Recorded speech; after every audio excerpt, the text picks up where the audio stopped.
In this video, we're going to have a look at volumes of revolutions. So I know this is a topic a lot of students struggle with, but this is going to have a look at integration by substitution as well in the first part of the question. It says find the exact area of the shaded region. Now, to find the area, all we do is we integrate the curve y in between the x coordinates that the shaded region is entailing. In this case, that's between 2 and 0.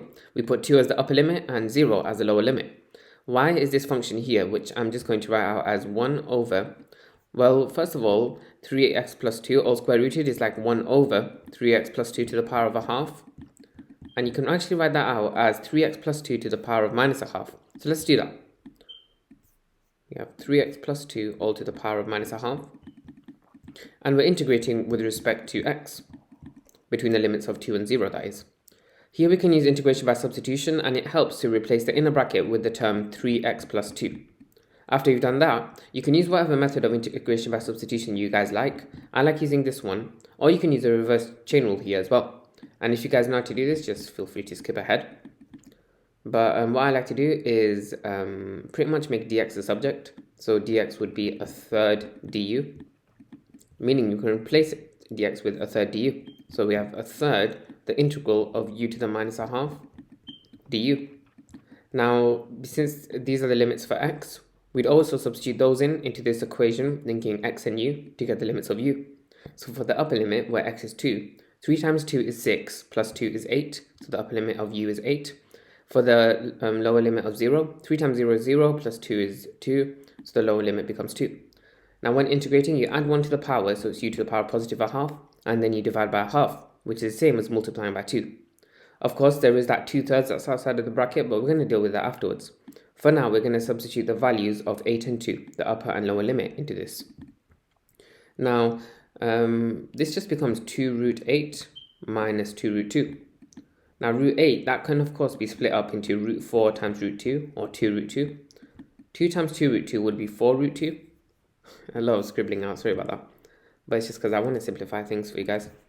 So because a root 8 can be written as 2 root 2, we can say that 2 root 8 would be 4 root 2.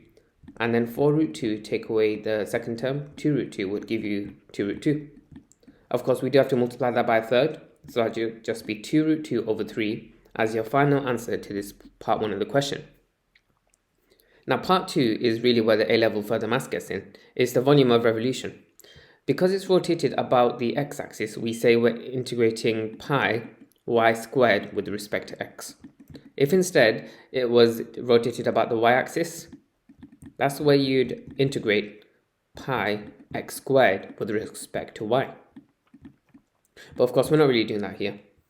Now, because I am integrating with respect to x, my limits will be the limits in terms of x and not the ones in terms of y. So that means it will be the same limits of 2 and 0. Now, if y is 1 over root of 3x plus 2, just like it's written out here, y squared would be what you get when you square both the numerator and the denominator of this fraction. 1 squared is just 1, root 3 plus, sorry, I don't know, I lost my words there. Root of 3x plus 2 all squared is just 3x plus 2. So this will become 1 over 3x plus 2. So we're integrating 1 over 3x plus 2.